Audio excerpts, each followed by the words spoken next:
Hello, we are back. I'm a little late today, but anyway, I hope I'm getting to you before bedtime. So, we're going to continue. And hopefully... All right, so my man and I just went out for breakfast, and I brought home this chocolate peanut butter donut. Oh my goodness. It was like this soft chocolate donut with chocolate icing, and then it had like crumbled peanut butter cups all over the top. And normally, that would not normally turn my head because I don't like things that are over sweet. But let me tell you, it was so stinking good. Anyway, I came home and my ironing board was still up, and I had laid it on the ironing board, like unwrapped it and eaten it standing over the ironing board. And then I went and started to get this stuff done, and the cat has found the wrapper and is licking the remnants. It's the small joys, I think. Okay, so we are going to continue, and I hope we can get the whole chapter done. But I do have to get moving here pretty soon, so we'll see. All right, chapter 10. The First Lady was sitting in her bedroom at the White House when her secretary entered with yet another dispatch from the British Embassy. For weeks, diplomatic cables had been rocketing between London and Washington regarding the Queen's dinner party on June 5, 1961, in honor of the President and his First Lady. But she was exasperated. "This is absurd," she said to her secretary. "It's not like I suggested inviting the Duke and Duchess of Windsor." The First Lady had suggested inviting her sister, Lee Radziwill, and Lee's husband, the Polish Prince this is a hard name. Stanislas Radziwill. But after the White House sent its proposed guest lists to the Buckingham Palace, the Radzwills were delisted by the Queen. The Kennedys planned a stopover in London for a few days to attend the baptism of the President's godchild, Christina Radziwill, after the President's state visit to Paris. In London, the Kennedys would stay with the Radziwills at their... look at me jumping around. While there, President Kennedy wanted to meet informally with the British Prime Minister. Although Kennedy's visit was private and not official, the British government recommended that the Queen entertain the President and his wife. The Queen agreed. It was to be the first time an American president had dined with a British monarch in Buckingham Palace since Woodrow Wilson was a guest in 1918. A dinner party for 50 people was planned in the state dining room of the palace, and the White House was asked to submit the names of the people the Kennedys would like to attend. The First Lady proposed her host and hostess, the Radziwills, as well as Princess Margaret, whom Mrs. Kennedy wanted to meet. The President asked for Princess Marina of Kent, whom he had met during his year at Oxford. The Queen did not approve any of them. Can you imagine? She didn't even approve her sister? That's wild. Annoyed by the royal rebuff, the First Lady telephoned the British Embassy in Washington to speak to Her Majesty's ambassador, David Ormsby Gore, who was also a close Kennedy family friend. He explained gently the palace policy on divorce, saying that because this was an unofficial visit, the Radziwills, both of whom were divorced, once for her, twice for him, could not be invited to the palace. If this were an official visit and the Radziwills were part of the official group accompanying the president, they would have been invited.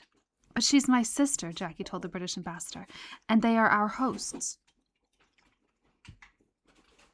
The ambassador sympathized and suggested that she call the U.S. Chief of Protocol, Angier Biddle-Duke. No way. Angier Biddle-Duke. Okay, I'm also thinking about that film again, The Happiest Millionaire. It's about the Biddle-Dukes.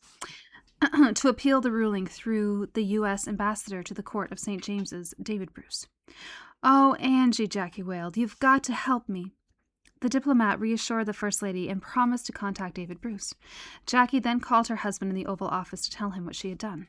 The president was irked. He quickly called Ambassador Bruce in London to say he did not want to cause an international incident. The ambassador noted the president's conversation in his diary. He wanted to make it clear that for his part he had no feeling about this incident, and any decision on the guest list must be the Queen's. Her Majesty eventually relented and included the Radswills. She even allowed them to be listed in the court circular for the occasion as Prince and Princess. This was a great concession because the Queen had never granted Radziwill royal license to use his Polish title in Britain. There's a note. When the Nazis invaded Poland, Radziwill fled Warsaw for London, where he became a British subject. Legally, he forfeited the right to use his hereditary title, Prince of the Holy Roman Empire, which had been conferred on his family in the 16th century. His insistence on being addressed as Prince Radziwill remained controversial in Britain. She did not like him, said Evangeline Bruce, the ambassador's wife. It had nothing to do with divorce. My husband was divorced, and the Queen loved him. She just didn't like Stash Radziwill. Didn't approve of him and always referred to him and his wife as Mr. and Mrs., which irritated them.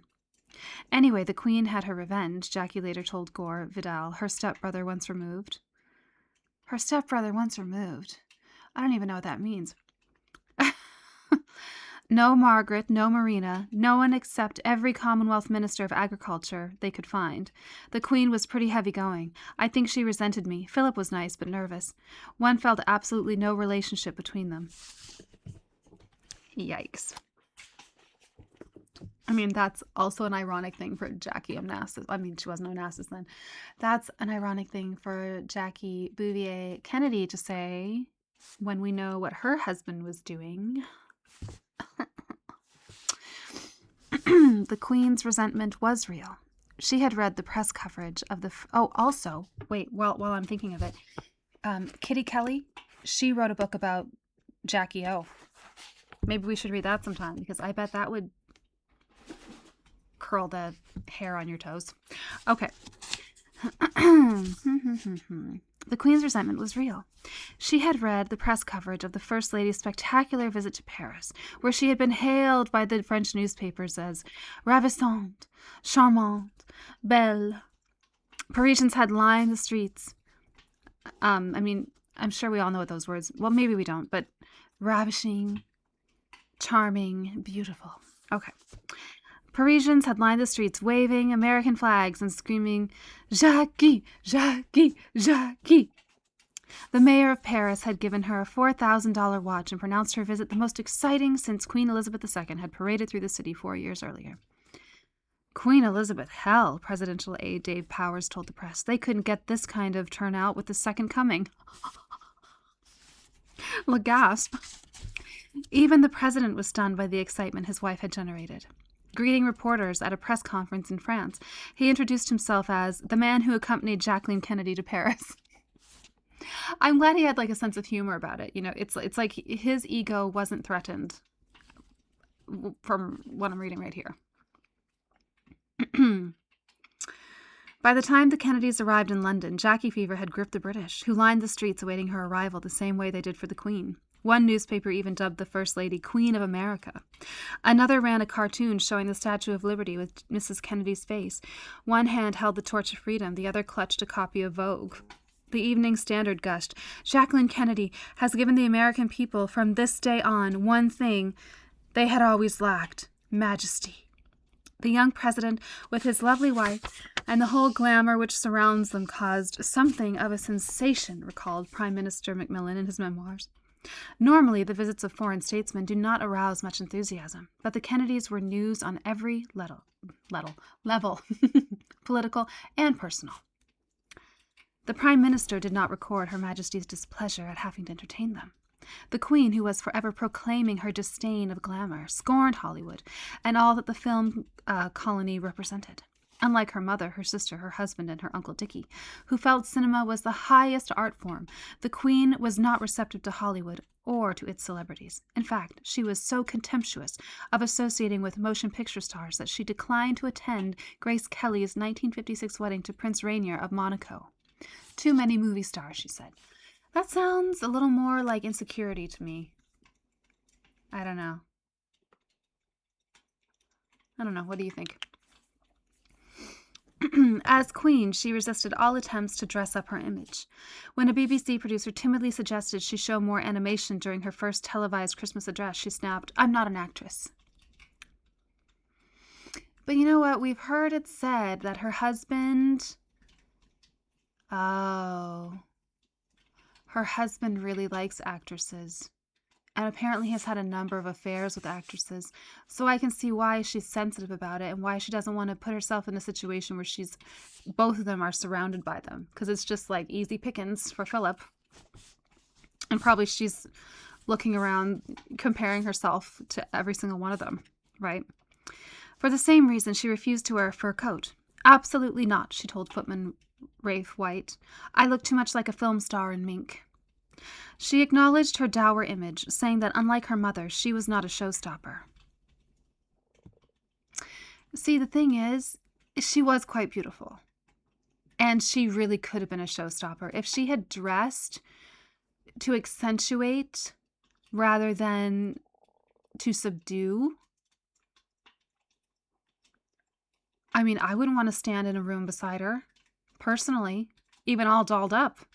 There's this one little clip on YouTube of William and Harry watching some home videos, I think, of the Queen. And there's one where she's all decked out, my God. And she's adjusting her skirts. She's sitting beside Philip. And she's gorgeous. She's stunning. And I'm like, what does a man want? You know, she's beautiful. She was glamorous. She's a smart little cookie. But I think she was also, like, strangely down to earth. I feel like he had it all. Like, he had the whole package. And yes, maybe she was a little emotionally stifled. But, I mean, good grief, it seems she liked sex enough. He was complaining he couldn't keep her out of the sack. So what? I don't understand. What does a man want? Okay. Anyway.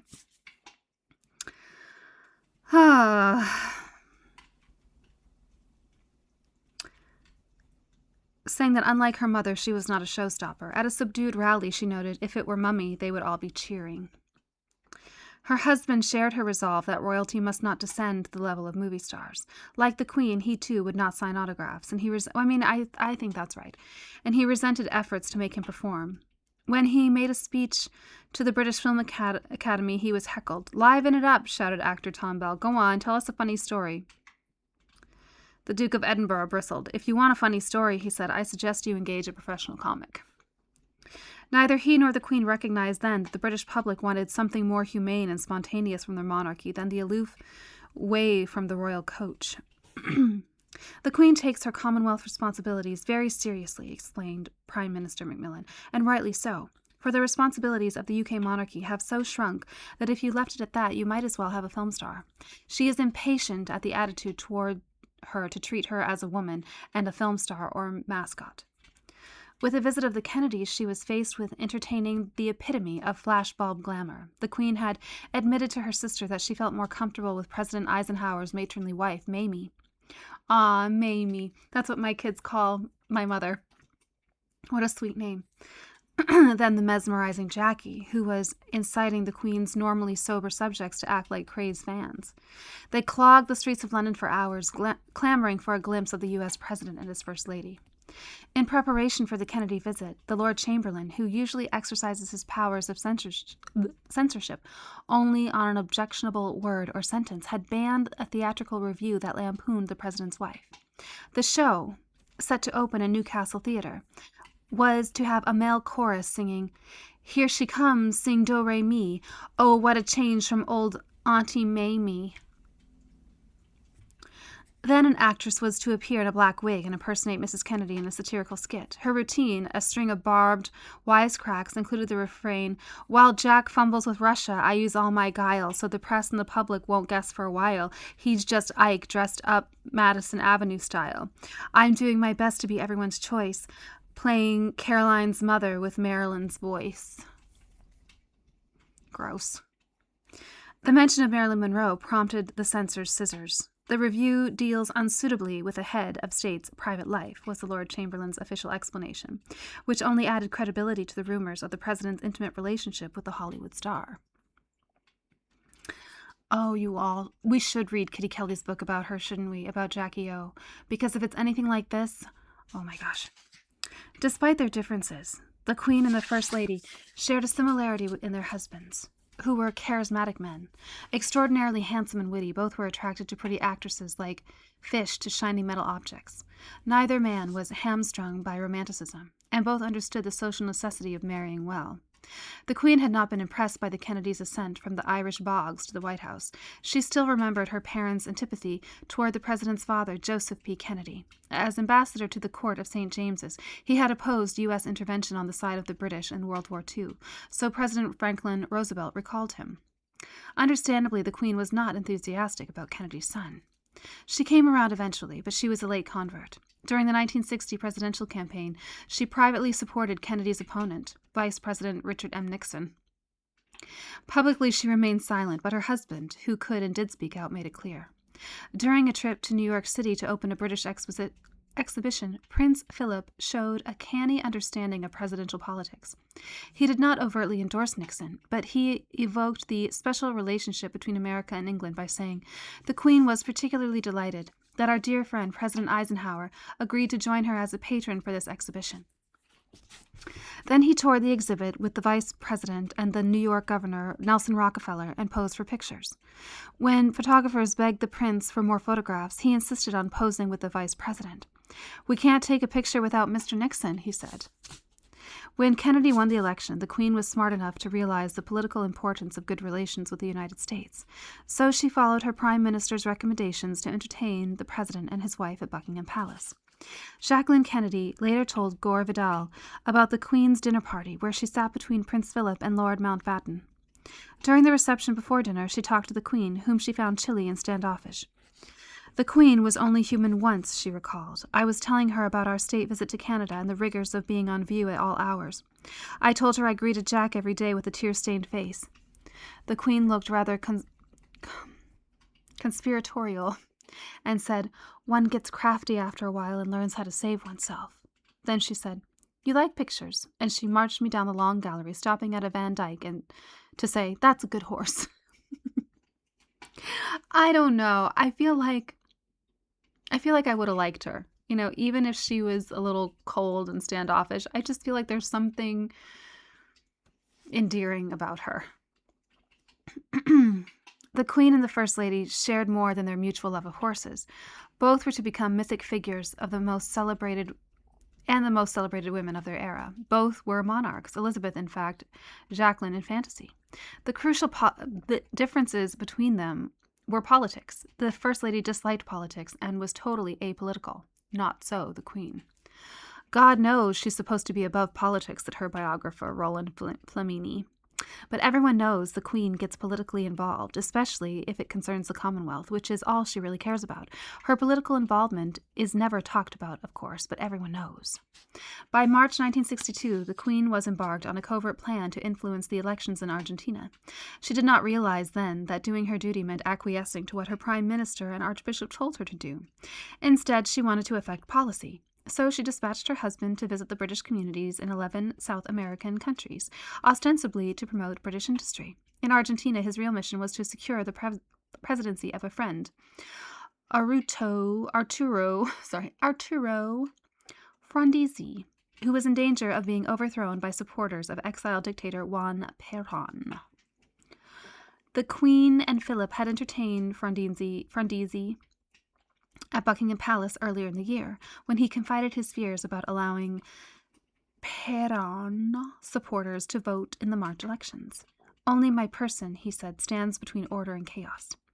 The Queen agreed and decided to do what she could to prevent a military overthrow that would lead to another dictatorship. Although Argentina was outside the Commonwealth, more Britons lived there than anywhere except the United States. Really? I'm surprised. I thought that there'd be more in Canada. And their imports and exports were important to British trade. At least that was the Queen's rationale for her intervention. Her husband thought it was empire building, which, he said, was basic to the British. They are always meddling in other people's business. That's why they're so successful at British charity work overseas. I think it reflects a hangover from the years of responsibility for the direct management of other countries. Philip's trip to Argentina was the first time in 30 years that a member of the royal family had visited that country. But the Queen felt that her imperial luster would rub off on Frondizi. In Buenos Aires, the Argentine president hosted a state dinner for Philip, who used the occasion to lecture General Rosendo Fraga, Argentina's war secretary. "Have you been a minister for a long time?" Philip asked. "For almost a year." "Tell me something," said Philip. "Do you enjoy it?" "Yes, Your Highness." "Another thing. Have you been in a war?" "No, we haven't had wars recently in Argentina." "Well," said Philip, wagging his finger in the general's face, "don't go and start one now." In his speech, Philip referred to the good relations between Argentina and Great Britain. "The really remarkable part is that we are still on such excellent terms after so many years of intimate association. Perhaps it's a case of getting over the 7-year itch and staying good friends forever." Diplomatically, he did not mention the epidemic of hoof and mouth disease that had spread to England in cans of Argentine corned beef. Good Lord. The next day, young communists pelted Philip with eggs and tomatoes. The police arrested the young people, but Philip interceded. He was in Argentina to help lower political tensions, not stir them up. "Let them go," he said. "But tell them not to do it again. I haven't got an unlimited supply of suits." This was the first, but not the last time, the Queen veered from her constitutional mandate to remain above politics. As monarch, she was forbidden to take part in the internal affairs of another country. So in Argentina, she operated through her husband to influence the outcome of the elections. Unfortunately, she miscalculated. Frondizi's opponents won, marched into Buenos Aires with machine guns, and seized control of the country. Immediately, Prince Philip was evacuated from Buenos Aires, and the Macmillan government moved to shield the Queen from responsibility and criticism. The government concealed her participation by sealing all documents pertaining to the trip. They refused to routinely release the 1962 cabinet papers under the 30-year rule and stipulated secrecy until the year 2057. You all, they're still sealed for more than 20. Oh my goodness. Oh wow. I'm sorry. I find that shocking. Well, I hope I live to see it. I'd love to know about it. Most people assumed the secrecy was to cover up a sexual scandal involving Philip, who was 40 at that time, and Senora Magdalena Nelson de Blaquier, the beautiful 50-year-old widow who had been his hostess after the military takeover. "Look into that story," advised Peter Evans, a prominent British journalist, "and you'll probably find a suspicious birth 9 months after the Duke's departure." Really? But she's 50. Maybe I'm naive. Are there many women having babies at 50? I mean, I hope so. I'd love to have a baby at 50. Okay. One of Philip's hold on. I just glanced ahead and I was like, one of Philip's 3 illegitimate children is supposed to be the daughter of an Argentine polo player, said his biographer Tim Heald, but I don't know the details. It just so happens that the Duke of Edinburgh was blamed for a love affair he never had and a love child he never fathered.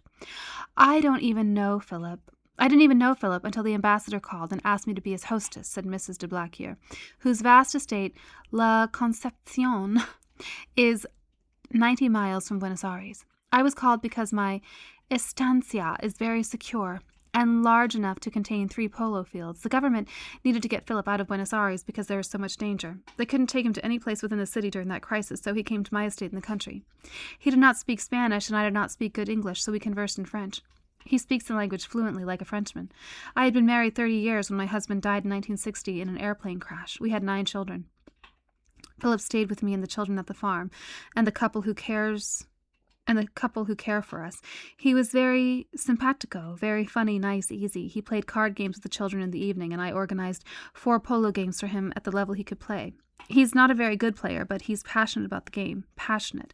He plays with a 10 handicap, which is not very good, at least by Argentine standards, and I did not want him to feel slighted, so I found him players who would play his kind of polo, and he was very happy. During that time, he had 3 private meetings with Frondizi. Philip stayed with us 6 days and then was taken to the airport and flown to Britain. He did not allow any photographs during his visit, so I don't have any pictures, but he did send me a very beautiful letter thanking me for his stay. I never more see him again for 32 years until I go to a polo game in Paris. I sent word to him that I was there with my sons and grandsons. He came over. "Are you the person who was my wonderful hostess?" he asked. I said yes, and he presented me to the Queen. He also introduced me to Prince Charles, who said, "What did you do to my father? Whenever South America is mentioned, the only place he loves is Argentina because the wonderful treatment you gave him at La Concepcion." "The reason, you see, is because of my polo field." It was a different field. Philip said, "You can visit castles in Europe, but you can't play polo there. For polo, real polo, you must go to Argentina. That's why he loves our country so much, and Mexico too." In his role as Britain's goodwill ambassador, Philip took every opportunity to return to Argentina to play polo. He also visited Mexico several times, and again people assumed the magnate was a mistress.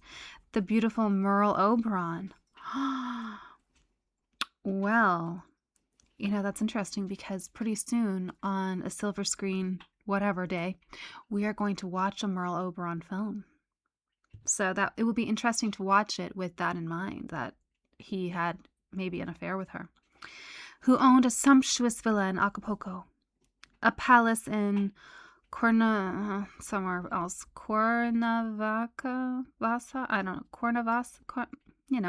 and a huge estate in Mexico City. Married to the multimillionaire industrialist Bruno Pagliari, the former film star was celebrated in magazines as an international hostess who regularly entertained the ex-king of Italy, Greek ship owners, and Saudi Arabian princes.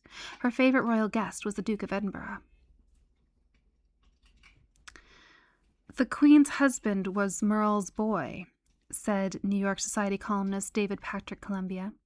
"He was her big social ticket. I had dinner with her at her Malibu beach house in California with Louis Estevez, her favorite courtier.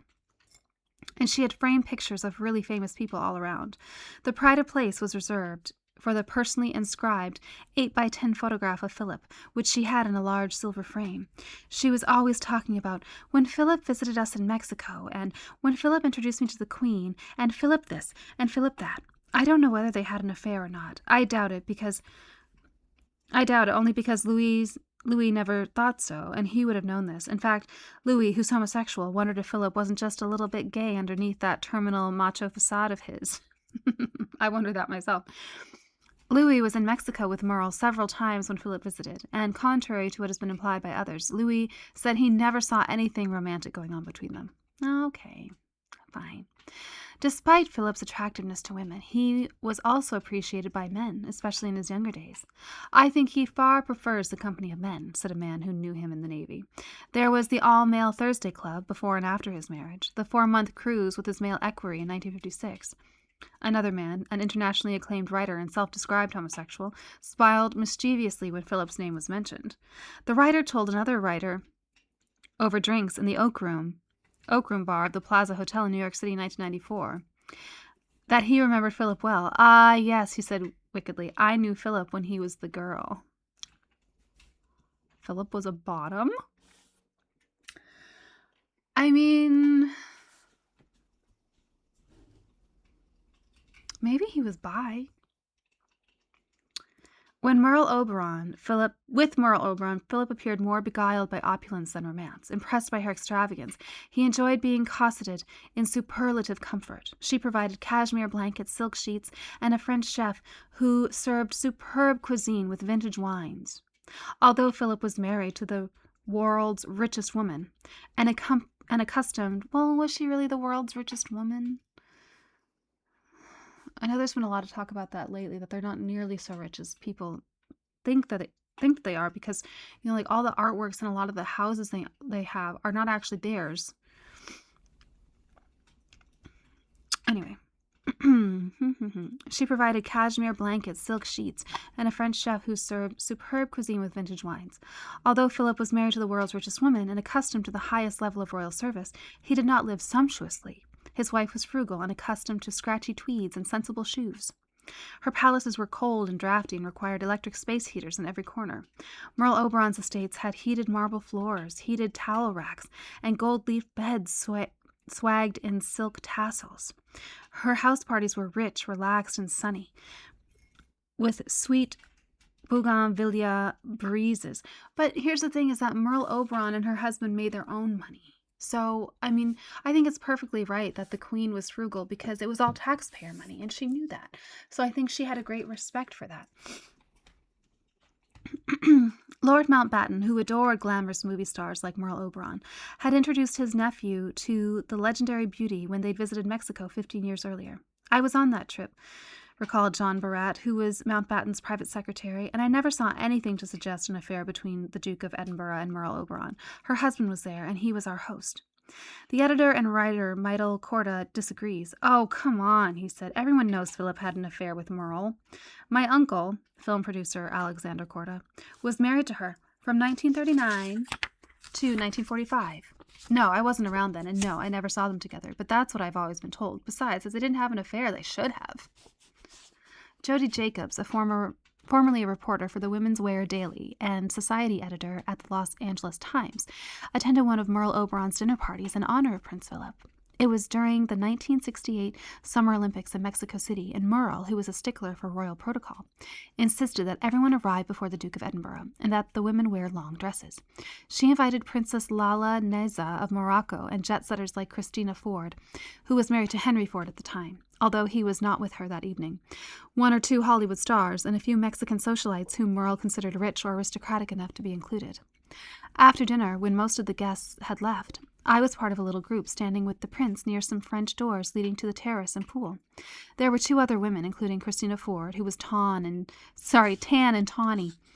This was the same Christina Ford whose mad dancing at the White House dinner for Princess Margaret had made international news. Christina, who was doing the twists, twisted herself right out of her white strapless gown.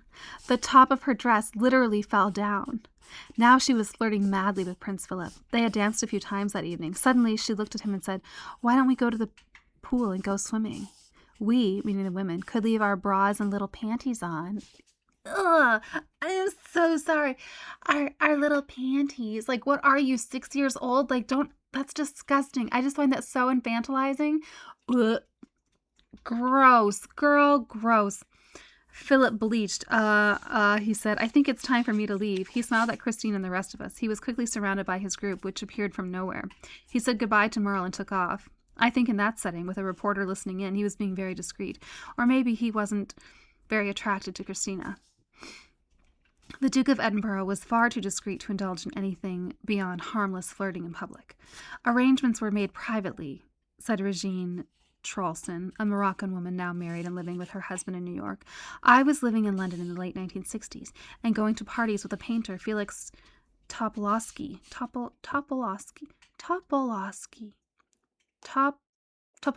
There we go. Topolsky, who had done a portrait of Prince Philip and became good friends with him. I told Felix I thought Philip was quite handsome and I'd like to meet him. A few weeks later, Felix said, "I made a date for you to meet Philip. The Queen will be busy with the regatta. He has a flat on top of the hill and you'll meet him there at 10:30 in the evening." "I'm not a one-night stand, Felix," I told him. "But you said you fancied him." "Oh, I do, but not to sleep with." Felix was taken aback, and the date with the Duke of Edinburgh was cancelled. I'm sure I wasn't the only woman propositioned in this way. 10:30 in the evening? Well, we know. That's a booty call. There's no way to talk your way out of that. Imagine if any of us, if our man was like, "Oh yeah, I'm just gonna meet her in my private apartment at 10:30 in the evening," we'd be like, the hell you are not. Philip was always careful and, according to one recollection, frequently colorful. Many years ago, said Elka Gundowski, in 1997, I worked in a country house between Esher and Oxford, where the Duke of Edinburgh visited with his private secretary, Sir Rupert Neville. I was serving the table when Prince Philip was talking. He said he used red condoms for happy sex and black condoms for required sex. What's required sex? Sex with his wife? Philip certainly was not going to court criticism that might embarrass the crown. The Profumo affair had already subjected the country to enough embarrassment. At the height of the Cold War, Britain's war minister, John Profumo, shared a prostitute, Christine Keller, with Soviet naval attaché Eugene Ivanov, and the scandal nearly toppled the government. The war minister was forced to resign after he lied in a personal statement to the House of Commons. Years later, the Queen honored him with the CBE, Commander of the Order of the British Empire. At the time, the sex scandal made the British the butt of international jokes, and the disgrace lasted for years, tarnishing the country's prestige. Even before the scandal, the country seemed to be stumbling under the burden passed down from 2 world wars. Britain still has shameful slums, obsolete housing, derelict dockyards, wrote John Gunther in Look magazine. The rank and file of citizens seem apathetic about the future, despondent or confused. Some citizens were angry. Damn you, England, wrote John Osborne, the young playwright who transformed British theatre with his blistering social drama. In sincere and utter hatred, you're rotting now, and soon you'll disappear. Untouchable, unteachable, impregnable.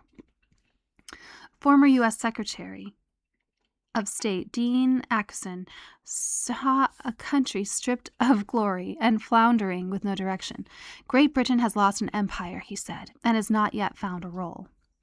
Even the weather aggravated the country's misery. Oh, Joseph, must you?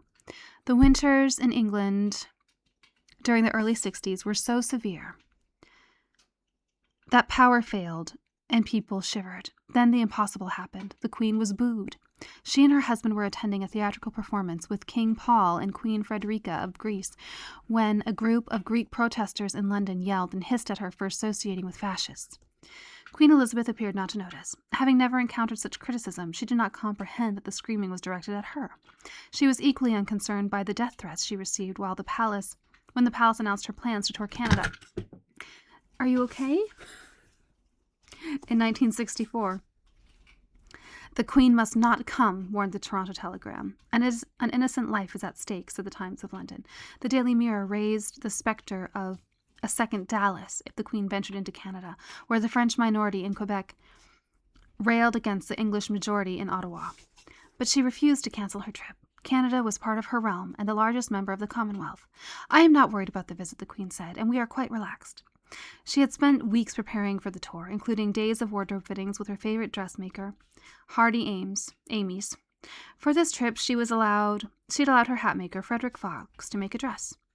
Freddie was thrilled, recalled a friend. He spends months on designing a gown, makes it, and goes to the palace for a fitting. Blue sort of sheath with silver bugle beads on the long sleeves. The Queen loves it. He does the fitting. She looks great. Then she presses a button. An old crone comes crawling in, hauling a box the size of Madagascar. The Queen opens it and removes an amethyst brooch as big as a plate. She lugs out diamonds the size of soup bowls and plops them all on her bosom. The style and the creation of the dress is lost under the gargantuan crown jewels. Freddie rips everything off. The bows, the bugle beads, the whole lot. The Queen senses his distress. She says, "But that's what they want to see." Someone later asked her an abstract question. "What do you think of taste?"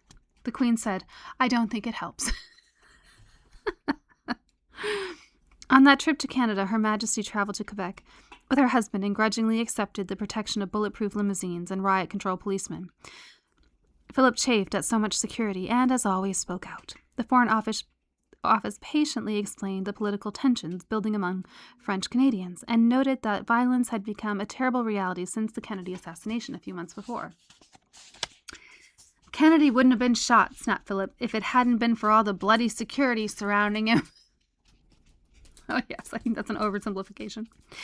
Throughout Canada, the Queen was trailed by armed guards and squad cars. She attended functions that required invitations and made her 2 speeches from secure television studios. Sailing up the St. Lawrence River aboard her royal yacht, Frogman checked the hull for explosives at every stop. "Fancy having to put up with this sort of thing," said her dresser, Bobo MacDonald. "Don't worry about me," said the Queen. "Nobody's going to hurt me. I'm as safe as houses." She spoke English in Ottawa and French in Quebec, urging fraternity on both feuding factions. Well, good luck. It's still going on. She praised Canada as one of the older and most stable nations in the world. Still, she was hissed and booed, but despite the insults and screams, she never flinched. After she left, Canadian television presented an hour-long show about her visit. "The question remains," concluded the commentator. "Was it worth it? For all that was accomplished, the opening of a building here and making a speech there, was it worth the strife, the harsh words, oppressive security measures? We believe it was not. Good night." Wow. In the past, the magnificent voice of Winston Churchill would have trumpeted the virtues of the British monarchy and drowned out such criticism, but that voice was gone. The Queen's first and favorite Prime Minister had fallen into a coma in January 1965 and died 9 days later. His death marked the end of an era for England and left the monarchy without its staunchest defender. And we have a little note. The Queen admitted her preference for Churchill when asked, "Which of your Prime Ministers, Mom, did you enjoy your audiences with most?" She said, "Winston, of course, because it was always such fun." Okay. The grandeur of Great Britain died tonight, the BBC reported on January 24, 1965. The power and glory are gone. The Queen wept privately. Then she composed herself and gave her revered mentor the grandest royal funeral ever recorded a commoner. Years before, Churchill had issued instructions for his burial. "I want lots of soldiers and bands." His sovereign gave him all of that and more. Attuned to Churchill's sense of history and theatre, she instructed the Earl Marshal, who was also the Duke of Norfolk and in charge of the royal pageants, to spare no expense. England was saying goodbye to its savior, and the Queen knew that the world would be watching this historic farewell on television. She wanted the spectacle to be as magnificent as the man himself. She ordered that his body lie in state for 3 days and nights in Westminster Hall so that the million men, women, and children who had lined the streets to keep a vigil for him during his coma could pay their final respects. The floor of the great hall was lined in felt to muffle the sound of footsteps. 4 guardsmen stood by the casket with 4 candles, providing the only light in the darkness. The Queen and her husband joined the long line of mourners filing past, and for the first time in her reign, Her Majesty was not the center of attention. She was simply part of the tide of people. As Time magazine observed, before the casket of Winston Churchill, all mourners were equal. On the cold day of the funeral, the Queen lent her carriage full of blankets and hot water bottles to Lady Churchill and her 2 daughters. Her Majesty then paid special homage to her first Garter Knight by arriving in St. Paul's before his coffin and his official mourners, and not last, as is... And his official mourners, and not last, as is her due as Queen. After the majestic funeral, the royal family joined the dignitaries from 110 nations on the steps of the cathedral as Sir Winston's coffin was returned to the gun carriage for a final ride to his burial place in the little country churchyard of Bladon in Oxfordshire. There's a little note. The President of the United States was absent from the assemblage of 5 prime ministers, 4 kings, 4 presidents, 3 premiers, 2 chancellors, 1 queen, and 1 grand duke, who represented their countries at Winston Churchill's funeral. Lyndon Baines Johnson stayed in his bed at the White House and watched the funeral on television. "The president has a cold," asserted his press secretary, who added that Johnson's previous heart attack made his doctors especially vigilant. That Churchill was half American on his mother's side was a special source of pride to Americans, many of whom were embarrassed that their president did not attend the funeral of the country's most famous honorary citizen, and did not send his vice president to represent him. Oh, yes. That seems like a miscalculation. Instead, the president dispatched his Secretary of State, Dean Rusk, who came down with a cold in London and could not attend. Are you kidding me? Like, buck up, man. So the Chief Justice of the United States, Earl Warren, represented America. Former President Eisenhower attended the funeral because he had commanded Allied forces during World War II. Well, that's good. Okay. The Queen's wreath was placed on the gravesite with a card, "From the nation and the Commonwealth, in grateful remembrance, Elizabeth R." The great bells of St. Paul's pealed and the cannons reverberated as 90 salutes were fired, 1 for every year of Churchill's remarkable life. Dressed in his naval uniform, the Duke of Edinburgh, who had been a young lieutenant during World War II, stepped forward to give the old warrior a last salute. And there's a note. Such an appropriate gesture contrasts with Philip's behavior the day after Churchill's death when he wanted to go on a shoot. Mountbatten said it was inappropriate during a period of national mourning, but Philip was unconvinced. "Well, I won't anyway," said Mountbatten, who refused to accompany him. Oh, I should read that in a different... "Well, I won't anyway," said Mountbatten, who refused to accompany him. Philip canceled the shoot. Well, there was one time that Louis Mountbatten showed a good deal of sense, I must say. Although he seems to show a great deal of sense with anything that has to do with the military or anything like that. Like, he obviously, that was his strength, and he was very good at his job, and, whatever. "There can be no leave-taking between Churchill and the people he served and saved," said Lady Asquith in the House of Lords. "Many of us today may be feeling that by his going the scale of things has dwindled, our stature diminished, that glory has departed from us. Then I remember the words of his victory broadcast when he urged us not to fall back into the rut of inertia, confusion, and the craven fear of being great. And I knew that the resolve to keep unbroken the pattern of greatness which he had impressed upon the spirit of the nation is the tribute he would ask from us today. Despite her ringing words, Britain had lost her greatness. The country was struggling to keep her footing in a cold war with a former ally, Moscow, while forced to make friends with a former enemy, Bonn. 4 months after burying Winston Churchill, who had railed against the hideous onslaught of the Nazi war machine with its clanking, heel-clicking, dandified Prussian officers, the Queen visited West Germany. It was her first trip, to the country that had battered England in 2 world wars. Her husband had gone there many times before to see his sisters and his brothers-in-law, but because of the bitter anti-German sentiments in England, his trips had not been publicized. The Queen had wanted to accompany him, but each time her request had been denied by the conservative Tory government, which knew that the public would not accept a royal visit so soon after the war. Now, under a Labour Prime Minister who wanted to end old hostilities, the Queen was asked to make the trip in May 1965, the first time a British sovereign had visited Germany since 1913, when her grandfather, King George V, went to see his relatives. All right, we're going to have to stop there because I got to get going. I have to run to the library, return some books, grab some others. Anyway, I will be with you soon. Also, we're coming up to Christmas and things are going to get a little hectic. I am going to try to pre-record videos to release because I know that not all of us get to be home with our loved ones for Christmas. I know that some of us probably spend Christmas alone. And, well, I would like for you to have, and I'm talking about myself too because I don't get to go home this Christmas. And I'm going to be mostly alone this Christmas.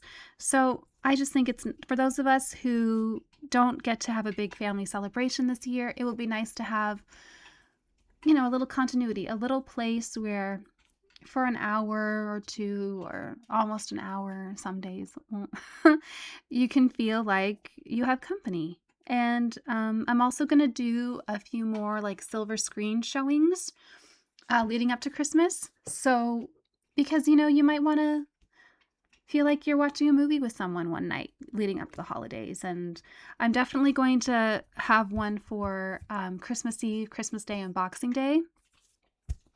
I know not everyone celebrates Christmas. Like my boyfriend's Sikh and my best friend's Muslim, but we all celebrate it together anyway. So even if Christmas is not your tradition, it's still nice to have a little moment for yourself. So I'm definitely going to make sure that there's one for Christmas Eve, Christmas Day, and Boxing Day. And who knows, we'll see how much time I have and what I have the energy for. Sometimes it's honestly easier to do a silver screen thing than a reading because I don't know why. I guess because I do it way in advance and it just seems easier. So some days. So yes, that's what's going to be coming up leading towards the holidays. And thank you for being with me. And I can't wait to be with you again. And if I get some time this evening, I might pipe? What was I trying to say? Not pipe. What was the actual word? It's totally gone. Hop. Why would I say pipe when I meant hop? Anyway, I might hop back on. And we need to read another chapter of Elizabeth and Margaret, the Little Princesses. Okay. Anyway, thank you so much. So glad to have you with me. I hope that you enjoyed our silver screen weekend. And I had so much fun. Oh my gosh, I can't even tell you. I was stifling my laughter so much with My Favorite Brunette. I had seen it as a teenager. But of course, I didn't catch all the jokes and all the humor like I did this time as an adult. And I can't believe it isn't more well known. Anyway, all right, I'm just a yapping. Thank you so much. I hope you have the best day and I will see you very soon. Mwah.